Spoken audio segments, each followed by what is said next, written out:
La petite fille lavait les vitres de sa voiture pour sauver sa mère. Puis un PDG solitaire comprit pourquoi et tout changea. L'air matinal de Manhattan était âcre, mordant manteau et écharpe comme si l'hiver avait quelque chose à prouver. La circulation grondait dans les rues, klaxons hurlants, gyrophares allumés, les gens se précipitant pour gagner le temps. Brian Blake était assis au volant de sa Mercedes noire, le moteur ronronnant, l'esprit loin du chaos environnant.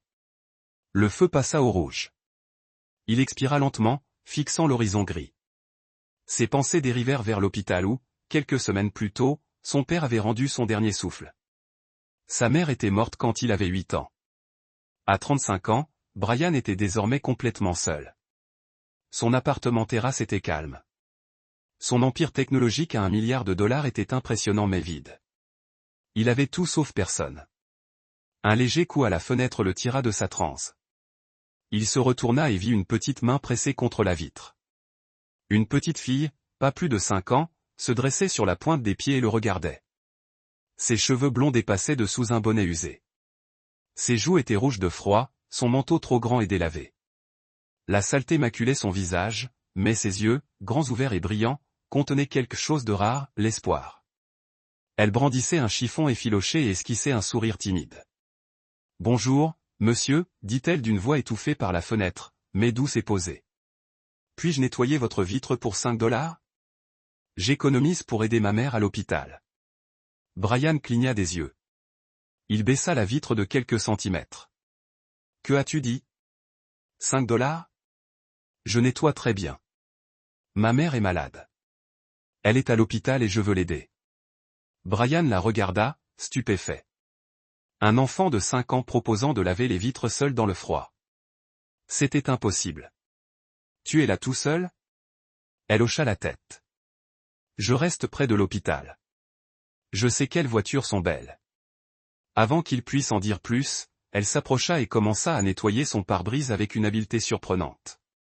Malgré le gel et ses petites mains, elle frotta soigneusement, en équilibre sur le trottoir comme si c'était une seconde nature. Une fois terminée, elle retourna à sa fenêtre avec un sourire fier. « Tu vois ? Je t'avais bien dit que j'allais bien. » Brian prit son portefeuille et lui tendit un billet de 20 tout neuf. Ses yeux s'écarquillèrent. « Non, j'ai dit 5. C'est trop. »« Ce n'est rien, dit-il. Garde-le. » Elle secoua fermement la tête. « Je ne veux que 5. C'est pour aider, pas pour mendier. » Brian avait mal à la poitrine. Il échangea le billet de 20 contre un billet de 5 et le déposa délicatement dans sa main gantée. Elle rayonna.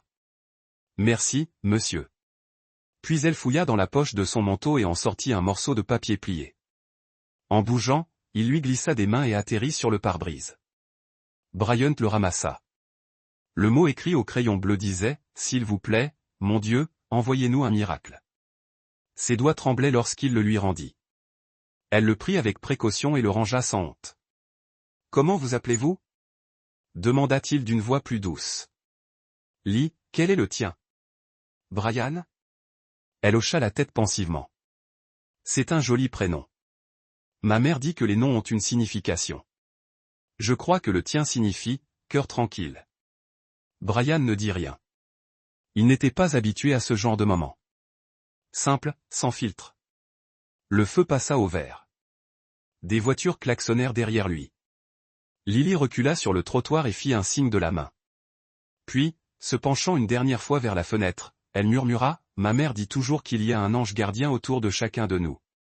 Je pense que tu pourrais être le mien. » Sur ce, elle se retourna et courut, disparaissant dans la marée humaine qui se dirigeait vers l'hôpital. Brian resta immobile, malgré la circulation s'intensifiant. Pour la première fois depuis des années, il ne se sentait pas aussi seul. Il se sentait compris, et au fond de lui, une question s'éveilla doucement. Et si elle avait raison ? Et s'il était le miracle de quelqu'un ? Brian Blake était assis dans son bureau d'angle au 42e étage, le regard vide fixé sur les toits de Manhattan à travers la paroi vitrée. Le bourdonnement des réunions, les sonneries de téléphone et les clics de clavier s'estompèrent dans le bruit de fond. Pour la première fois depuis des années, il n'arrivait pas à se concentrer. La voix de Lily résonna dans son esprit, claire, sincère, inoubliable. « Je crois que tu pourrais être mon ange. » Il se laissa aller en arrière et se massa les tempes. Des anges auxquels il n'avait cru ni depuis le jour où sa mère était morte, attendant un rein qui n'est jamais venu.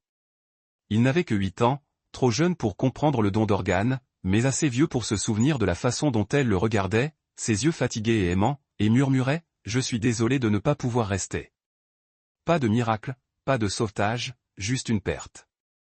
C'est à ce moment-là que Brian a cessé de faire confiance à l'univers et a commencé à construire un monde où il pourrait tout contrôler, l'argent, le pouvoir, le résultat.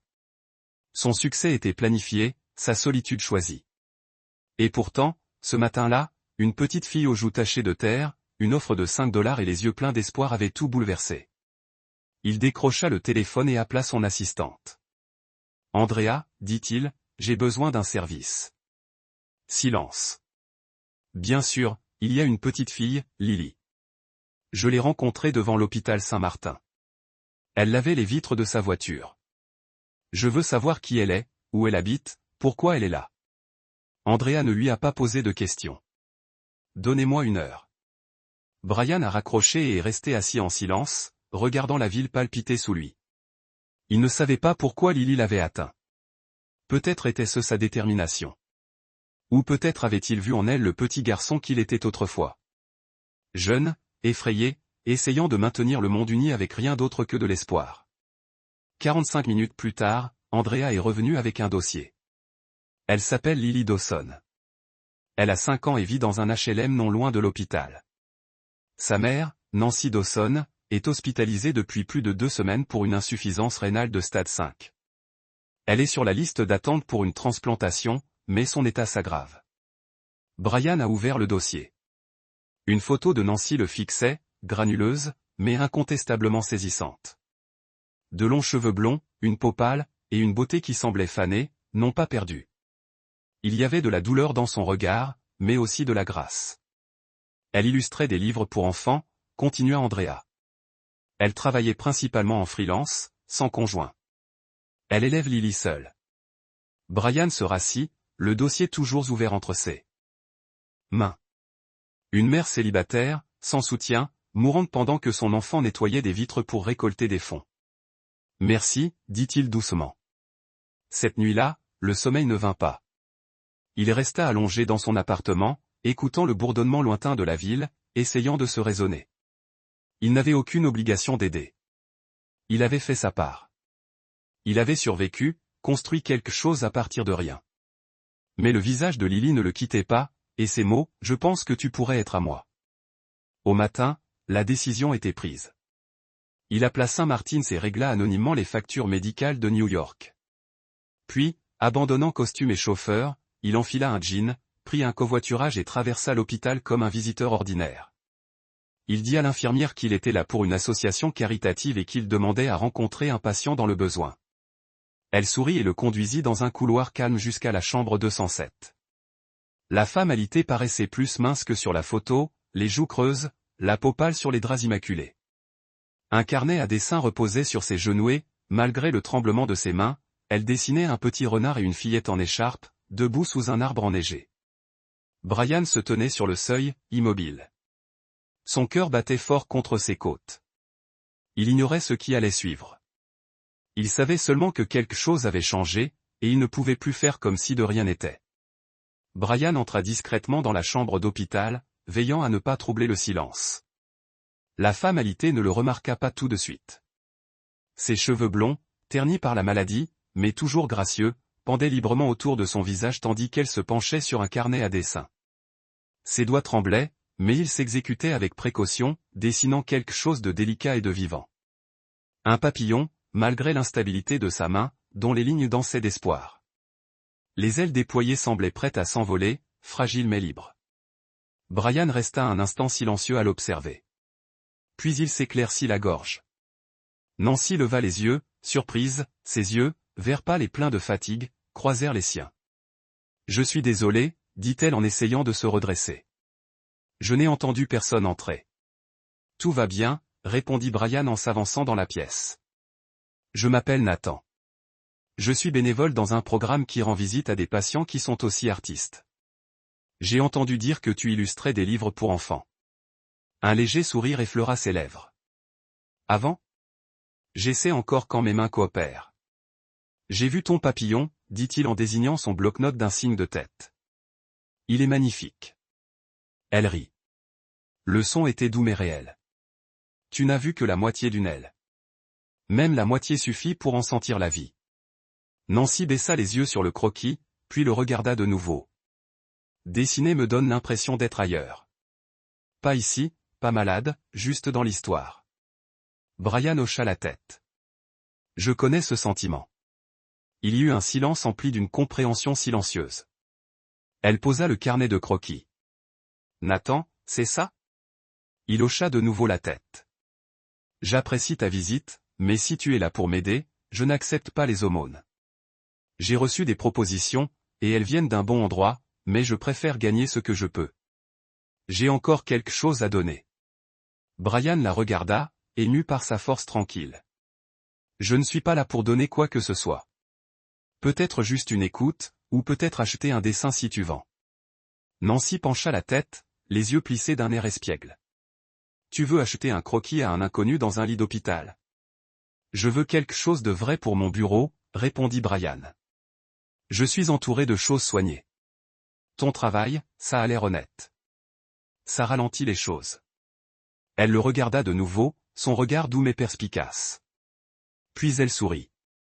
Tu es un étrange, Nathan, mais j'aime l'étrange. La suite les surprit tous les deux. Une conversation profonde et naturelle qui dura plus d'une heure. Nancy parla de Lily, d'une voix douce mais pleine de fierté. Elle décrivit sa fille comme une fille d'une sagesse extraordinaire pour son âge, une fille qui remarquait tout et croyait à l'invisible. Elle m'a dit la semaine dernière, dit Nancy avec un sourire, qu'un ange gardien allait arriver. Je pensais qu'elle parlait d'une infirmière ou d'un voisin bienveillant, mais Lily dit, non, quelqu'un que tu n'attendras pas, mais je le reconnaîtrai quand je le verrai. Le cœur de Brian se calma. Il se souvint de la voix de Lily ce matin-là. Je pense que tu pourrais être à moi. Nancy attrapa une chemise en cuir usé à côté d'elle. Si vous voulez vraiment quelque chose pour votre bureau, j'en ai quelques-unes ici. J'allais les publier en ligne, mais je n'en ai pas eu l'énergie. Elle ouvrit la chemise et la feuilleta page après page. Des forêts enchantées, des ciels étoilés, des enfants chassant les lucioles. Tout cela dessiné avec une précision fantaisiste, onirique et empreint de nostalgie. Puis Brian la vit, le croquis d'une petite fille, Lily, en manteau d'hiver et bonnet tricoté, debout au coin d'une rue. Elle tenait la main d'un homme grand en costume. Son visage était tourné, mais la posture, la montre en argent, la façon dont ses épaules se courbaient vers elle de manière protectrice, c'était bien lui. Brian se figea. Ceci, dit-il en pointant du doigt. Nancy regarda. Lily la décrivit. Elle dit qu'elle l'avait vu en rêve. Elle dit que l'homme qui nous aide ressemblerait à ça. Manteau noir, montre en argent, et des yeux tristes mais bienveillants. Brian déglutit. Il portait ce manteau. Cette montre aujourd'hui. Il referma doucement la chemise. Puis-je garder celle-ci? Nancy hésita, puis sourit. Je crois que c'était pour toi depuis toujours. Brian se leva, le cœur battant. Arrivé à la porte, il marqua une pause et se retourna. Elle a raison, tu sais. Nancy pencha la tête. Qui? Ta fille. À propos du monde plein de magie. Puis il sortit, le croquis pressé contre sa poitrine comme quelque chose de fragile et de sacré. Brian retourna à l'hôpital le lendemain, puis le surlendemain. Au début, il se dit que c'était par responsabilité, par obligation morale. Il avait commencé quelque chose et ce serait mal de s'en aller. Mais au fond, il savait que ce n'était pas par obligation que le ramenait sans cesse dans la modeste chambre d'hôpital du 2e étage. C'était Nancy. Chaque fois qu'il y entrait, quelque chose en lui s'adoucissait. Les couloirs stériles de l'hôpital Saint-Martins lui semblaient étrangement plus chaleureux lorsqu'il les traversait pour se rendre à sa chambre. Il apportait du café, parfois de la soupe, parfois du matériel de dessin, et chaque fois, il retrouvait Nancy assise avec son carnet de croquis, le sourire doux et fatigué, mais sincère. Ils discutèrent pendant des heures.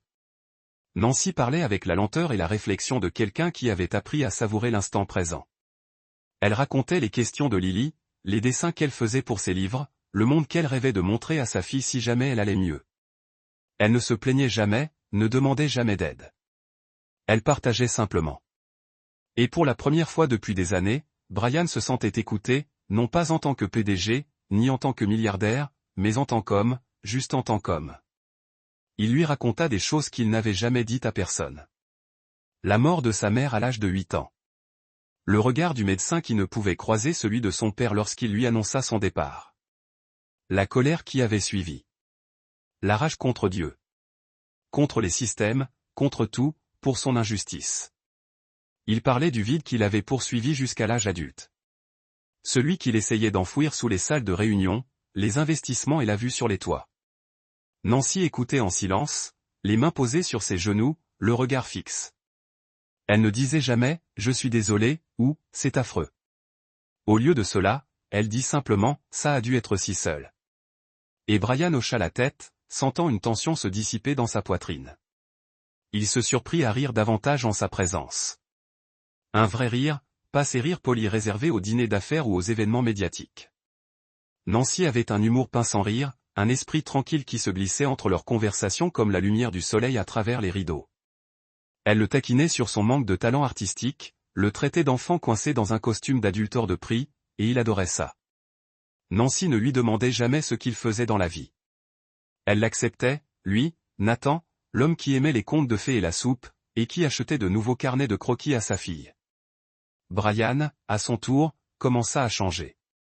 Sans même s'en rendre compte au début, il annula des réunions pour rester plus longtemps à l'hôpital. Il arrêta de consulter son téléphone toutes les 5 minutes. Il se mit à lire les livres pour enfants que Nancy avait illustrés avant sa maladie. Il se sentit attiré par leur émerveillement silencieux, leur espoir. Il se mit même à sourire aux inconnus. Un jour, il apporta une surprise à Nancy, un contrat avec une petite maison d'édition réputée. Il avait discuté avec un éditeur et tout arrangé discrètement. L'éditeur avait vu l'ancien portfolio de New York en ligne et avait accepté de lui proposer un contrat de freelance.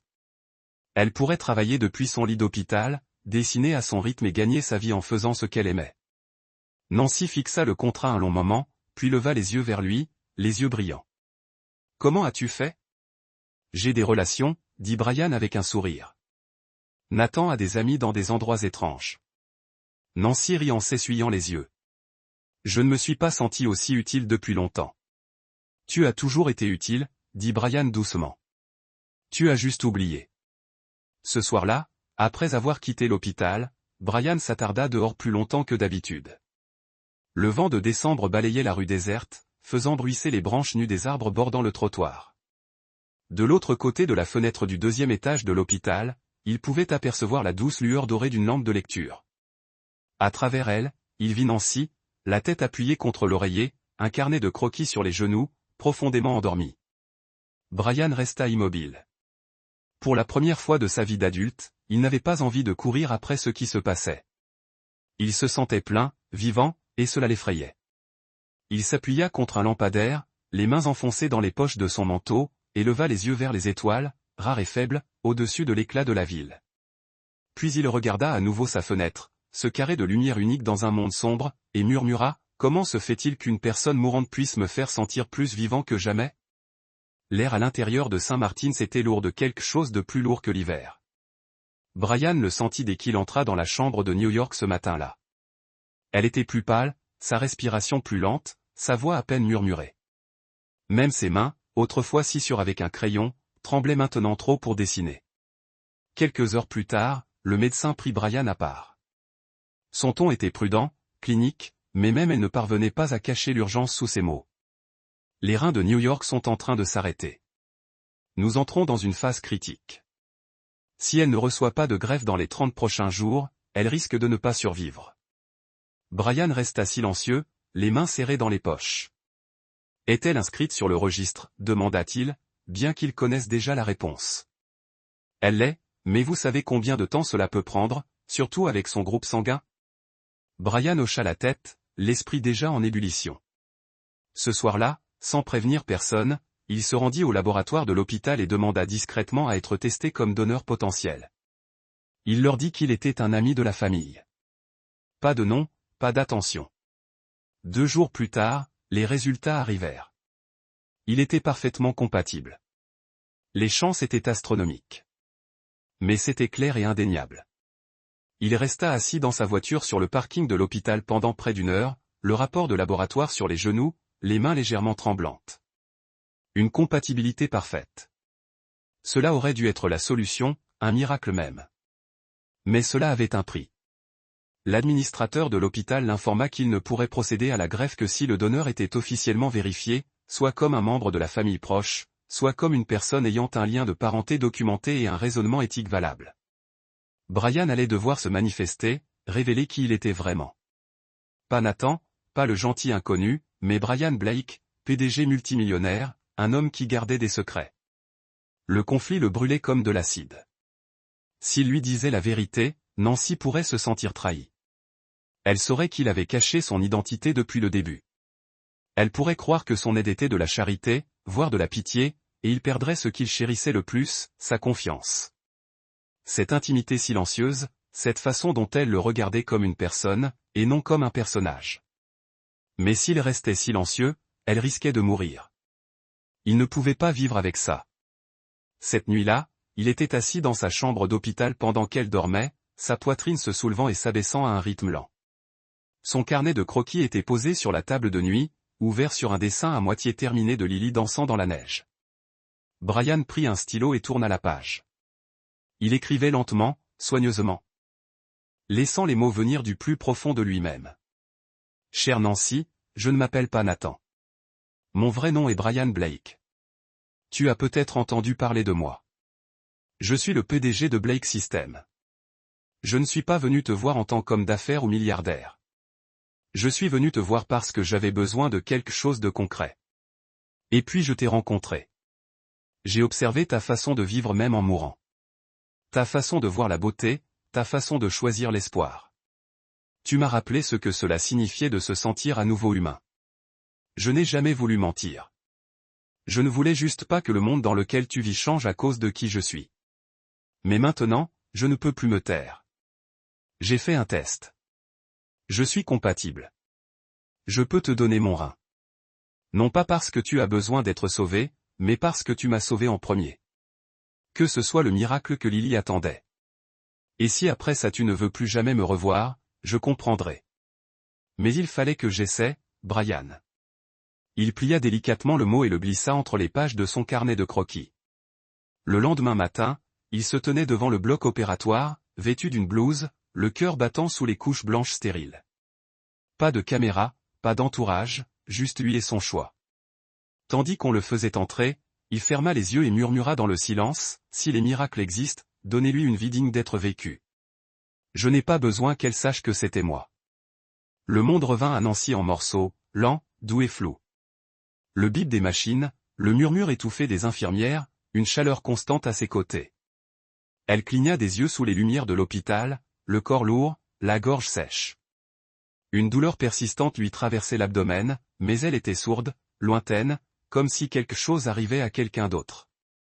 Elle tourna la tête et vit Lily recroquevillée sur le canapé près de la fenêtre, profondément endormie sous une couverture d'hôpital, serrant contre elle un lapin en peluche. Puis la voix de son médecin lui parvint, douce et calme. « Vous êtes réveillée. C'est bon signe. » Nancy essaya de parler, mais ses lèvres bougèrent à peine. Le médecin lui sourit gentiment. « La greffe s'est bien passée. Vous avez un long chemin à parcourir, mais votre corps réagit merveilleusement bien. » Les sourcils de New York se froncèrent faiblement. Sa voix était celle où elle demanda enfin, « Qui ? Qui était-ce » Le médecin jeta un coup d'œil à son dossier médical. Votre donneur avait d'abord demandé à rester anonyme, mais nous avons dû le citer pour des raisons juridiques. Brian Blake. Le nom lui parut à peine perceptible au premier abord. Puis le médecin ajouta, PDG de Blake Systems. Il semble que vous le connaissiez sous un autre nom, Nathan. New York sentit son souffle se bloquer. Elle fixa le plafond tandis que cette prise de conscience la submergeait, profonde et soudaine. Son cœur battait fort tandis que des bribes de conversation lui revenaient en mémoire. Ses déviations prudentes, sa façon de toujours poser des questions sur elle et de dire peu de choses sur lui-même, la chaleur de son regard qui, d'une certaine manière, n'égalait jamais l'humilité de ses paroles. Nathan était Brian Blake. Brian Blake lui avait donné son rein. Le médecin la laissa seule, et elle resta longtemps allongée dans un silence stupéfait. Puis elle tourna la tête et vit son carnet de croquis posé sur le plateau près de son lit. Les doigts tremblants, elle l'ouvrit. Son souffle s'accéléra. Là, coincée entre les pages, se trouvait une lettre pliée et signée du billet familier d'un homme qui avait fini par signifier plus pour elle qu'elle ne l'aurait jamais cru possible. Elle lut chaque mot et, à la fin, elle pleurait en silence, librement, sans honte. Ses larmes provenaient de quelque chose de plus profond que le chagrin. C'étaient des larmes d'incrédulité, d'émerveillement, de quelque chose qui semblait dangereusement proche de l'amour. Quelques instants plus tard, la porte s'ouvrit en grinçant. Lily entra sur la pointe des pieds, son petit visage grave et radieux. Elle tenait quelque chose à la main, un petit billet de 5 $ usé. Nancy regarda sa fille, perplexe. « Où vas-tu, ma chérie ?»« Le voir, » murmura Lily. « Il est à côté. Ils ont dit que je pouvais lui rendre visite. » Avant que Nancy ne puisse l'arrêter, Lily avait disparu. Brian était allongé dans la salle de réveil, les yeux clos, la respiration lente mais régulière. Lily grimpa sur la chaise à côté de lui et tendit sa petite main. Elle posa délicatement le billet de 5 $ sur sa paume, refermant ses doigts dessus. « Crotruac contre Chulapeta » murmura-t-elle avec un sourire. « Je te paie en premier parce que tu es mon miracle. » Brian remua, ouvrant les yeux, groggy. Il la regarda d'abord, perplexe, puis sourit faiblement. « Salut, ma petite. » Lily lui serra la main. « Ma maman va bien maintenant. Je savais que tu étais celle-là. » Je lui dis, « Tu es notre ange. » La gorge de Brian se serra, l'émotion montant plus vite qu'il ne pouvait la retenir. Il réussit à dire, « Je voulais juste qu'elle ait une chance. » Elle dit, « Merci, » dit Lily. Et elle arrive. Quelques instants plus tard, Nancy entra dans la pièce.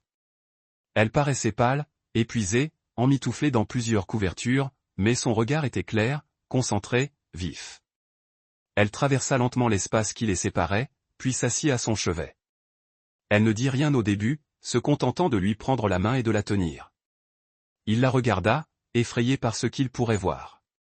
Colère, trahison, distance. Mais elle se contenta de sourire à travers ses larmes. « Tu n'avais pas besoin d'être un ange, Brian, » murmura-t-elle. « Tu devais juste être toi-même. » Il ferma les yeux et, pour la première fois de sa vie, se sentit complètement apaisé. Les semaines qui suivirent l'opération passèrent dans un calme absolu. Brian guérit plus vite que prévu. Il était fort, en bonne santé, et motivé par quelque chose de plus puissant que les analgésiques ou le repos. Il était motivé par un avenir qu'il n'aurait jamais imaginé désirer. Les médias, bien sûr, eurent vent de ce qui s'était passé. Les rumeurs se répandirent rapidement. Le PDG reclus de Blake Systems avait subi une grave blessure. Après une opération chirurgicale, il avait discrètement quitté l'entreprise et avait été vu à plusieurs reprises dans un petit hôpital de la ville. Des cases de reportages campaient devant son appartement. Les demandes d'interview s'accumulaient dans sa boîte mail. Mais Brian ne dit rien. Il publia une brève déclaration officielle remerciant son équipe et annonçant sa démission de PDG avec effet immédiat. Il nomma son ami de confiance et partenaire de longue date comme successeur, déclarant seulement qu'il était temps pour lui de vivre différemment. Puis il disparut. Pas de conférence de presse, pas de tournée d'adieu, juste le silence. Il vendit son appartement terrasse et emménagea dans une maison tranquille en banlieue, nichée près d'un parc avec une balançoire et un jardin baigné de soleil matinal. La maison était modeste selon ses critères d'antan, mais parfaite. Car ce n'était pas seulement la sienne, c'était la leur. La guérison de New York avait été lente mais régulière. Ses couleurs étaient revenues, son énergie avait grandi et, surtout, son esprit s'était épanoui. Chaque jour, elle semblait plus vivante que le précédent. Elle riait davantage. Elle chantait en préparant le petit déjeuner. Elle et Lily peignaient des fresques murales dans le garage et dansaient dans la cuisine. Nancy elle avait cru un jour qu'il ne lui restait que quelques mois à vivre. Maintenant, elle avait des années, et elle ne perdait pas une seconde. Brian l'observait avec un profond respect. Le soir, elle s'asseyait sur la véranda avec son carnet de croquis, remplissant les pages de scènes de l'hôpital, de souvenirs d'enfance et d'illustrations douces de la vie qu'elle redécouvrait. Un après-midi, elle se tourna vers Brian et lui dit, « J'écris notre histoire. Pas seulement à moi, à nous. » Il sourit. « Vas-tu faire de moi le méchant ? » « Non, dit-elle en lui touchant la main. Tu es le chapitre où tout a changé. Lily s'épanouissait dans son nouveau monde. Elle courait pieds nus dans le jardin, ramassait des insectes, lisait des histoires à voix haute à sa mère et insistait pour appeler Brian, papa, avant même qu'il ne soit prêt à accepter ce titre. Tu n'es pas obligé de dire oui maintenant, lui avait dit Lily un soir en l'abordant. Mais tu le feras, car les familles n'ont pas besoin d'être assorties, elles ont juste besoin d'aimer. Brian était à peine sorti de la pièce que les larmes coulaient. Il n'avait jamais connu un amour aussi silencieux, aussi apaisant. Il avait passé des années à croire que le succès se mesurait en chiffres, en réussite, en récompenses. Maintenant, le succès ressemblait à des crêpes le dimanche matin, à Lily endormie avec un livre sur la poitrine, à son rire résonnant dans le couloir. Il n'y avait pas de salle de réunion, pas de bourse, pas de gros titre au monde qui puisse rivaliser avec cela. Et dans cette paix, Brian s'est retrouvé. Non plus l'homme qu'il avait été, mais celui qu'il était destiné à devenir. Ni un PDG, ni un sauveur, juste un père, un associé, un homme qui croyait à nouveau. Un an plus tard, la neige recouvrait la paisible ville où vivait désormais la famille Blake Dawson. Elle recouvrait les toits et bordait les trottoirs, donnant l'impression que tout était sorti tout droit d'un conte de fées. Dans une librairie chaleureuse de Main Street, les gens se rassemblaient pour le lancement du premier livre pour enfants de Nancy Dawson, un miracle nommé Brian. Autrefois mère célibataire dans un lit d'hôpital, Nancy était désormais une auteure publiée dont l'histoire touchait les cœurs à travers le pays. Son livre racontait l'histoire d'une petite fille aux grands rêves, d'une mère fatiguée et de l'étranger entré dans leur vie un matin d'hiver. Il parlait de l'amour trouvé dans les endroits les plus inattendus et du courage, non de la magie, qui crée des secondes chances. La dernière page montrait une petite fille tenant la main de ses deux parents sous un ciel jonché de lanternes flottantes. Il n'y avait pas de mots. Aucun n'était nécessaire. Brian se tenait tranquillement au fond, laissant Nancy profiter de son livre. Un moment, mais le silence fut de courte durée. Il y a une équipe de journalistes dehors, chuchota un vendeur. Ils veulent poser des questions sur la fondation Lily S. Wish. Brian hocha la tête. Il n'aimait pas qu'on s'intéresse à lui, mais c'était important. En seulement un an, Lily S. Wish, du nom de la petite fille qui avait cru si profondément, avait aidé plus de 100 patients à recevoir les soins dont ils avaient besoin. Elle mettait en relation des familles en attente de greffe avec des donneurs, des ressources et de l'espoir. Cet après-midi-là, la fondation organisait son premier rassemblement annuel dans une mairie voisine. Les familles partageaient leurs histoires, les bénévoles étaient honorés et l'amour emplissait la salle comme la lumière du soleil à travers un vitrail. Brian se tenait au centre, non plus le PDG distant, mais un homme déterminé et une famille. Alors qu'il s'apprêtait à parler, Lily tira sur sa manche. Vêtue d'une robe bleue ornée d'une petite étoile argentée, elle murmura « Puis-je venir avec vous ?» Il sourit et lui tendit la main. Sur scène, Brian regarda la foule, puis la petite fille qui avait changé son monde. « J'ai commencé Lily S. Wish parce que quelqu'un a cru au miracle quand j'étais enfant. » Non, dit-il, parce qu'elle y croyait. J'ai trouvé quelque chose qui m'échappait sans que je le sache. La famille. Puis Lily s'avança et attrapa le micro. J'ai donné 5 $ à mon père une fois parce que je pensais qu'il était un miracle, dit-elle en brandissant le billet maintenant plastifié. Mais j'avais tort. Elle le serra dans ses bras, d'une voix douce mais claire. Ce n'est pas un miracle. Il est tout ce que j'ai toujours souhaité. Les applaudissements fusèrent, mais Brian ne pouvait voir qu'elle. Il s'agenouilla et la serra contre lui. Tu es la raison pour laquelle j'y crois à nouveau, murmura-t-il. Ce soir-là, sous un ciel étoilé de la veille de Noël, ils se tenaient tous les trois au bord du lac derrière leur maison. Nancy portait un panier de lanternes en papier. Brian allumait chacune d'elles. Lily dansait pieds nus dans la neige, inscrivant des vœux dans l'air. Une à une, ils lâchèrent les lanternes, les regardant s'élever, dorées et légères, emportant leurs espoirs vers les cieux.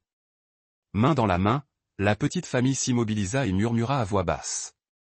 Nous avons demandé un miracle. Mais l'amour s'est avéré être le plus miraculeux de tous. Et dans cette lueur, enveloppée de neige et de silence, ils ont trouvé leur foyer pour toujours. Si cette histoire vous a touché autant qu'elle nous a touchés, prenez un moment pour réfléchir aux miracles discrets qui nous entourent chaque jour, aux petits gestes de gentillesse, aux liens inattendus, à l'amour qui surgit dans les endroits les plus inattendus. Parce que parfois, le miracle que nous attendons, c'est simplement quelqu'un qui choisit de rester. Si vous croyez aux histoires qui guérissent, inspirent et nous rappellent l'essentiel, alors vous êtes au bon endroit.